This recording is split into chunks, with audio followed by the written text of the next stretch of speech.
দেখেন আমাদের মতন মানুষের কাজ করি ভাত খাই, তারপর আমরা কোরবান দিতে আমাদের কত হিমশিম খা, আমরা তো হিমশিম খা, তাহলে তার মতন একটা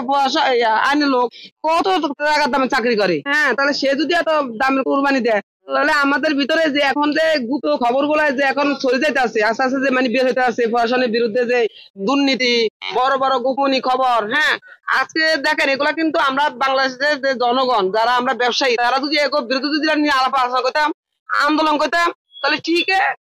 প্রশাসনের দুর্নীতি বন্ধ হয়ে যাচ্ছে, সব দুর্নীতি বন্ধ হয়ে যাচ্ছে। সামান্য একটা কর্মকর্তা মতিউর রহমান, তার ছেলের নাম ইফরাত, সেইটা বলে তার যারা ঘরের ছেলে, ওরা শুনলাম ইফরাতের মতন ছেলে যখন একটা কোরবানির যে একটা ছাগল 15 লাখ টাকা দাম, তো এই তথ্যগুলো যখন বেড়েছে, তার বাবা কি চাকরি করে, কত লাখ টাকা বা কত লাখ টাকা কোরবানি দিল, এটা নিয়ে তো মানে আমাদের দেশে তথ্যগুলো বেরিয়েছে। এই যে তাহলে আমি যখন খবরটা শুনি, তখন আমি কালকে যেখানে গেলাম দেখলাম যেখানে একটা রাস্তা মানে অনেক জায়গা দখল করছে, আমি ওখানে ছিলাম, আমার ওখান থেকে বাড়ি করে দিচ্ছে ওরা, আমার টাকা তারা চাইছে, তারা আমি ওখান থেকে চলে আসছি। আজকে যদি একটা কর্মকর্তা যে সরকারি চাকরি বেতন পায়, সরকারি তাকে সুযোগ সুবিধা দেয়, তার মতো মানুষরা যদি এই ধরনের দুর্নীতি করে, তাহলে তো আমাদের প্রত্যেক প্রশাসনের ভিতরে দুর্নীতি আছে। আজকে যদি আমরা অন্যায় করি, তাহলে আঙ্গ পিছে তারা করে দুর্নীতি করছে, আপনি কিভাবে বললেন? না আমি জানি,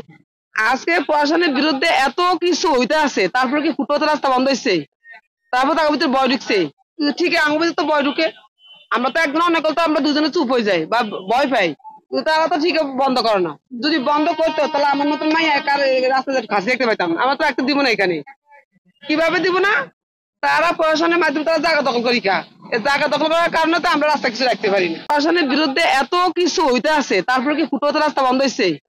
তারপর তার ভিতরে বয় ঢুকছে, ঠিক আঙ্গ ভিতরে তো বয় ঢুকে,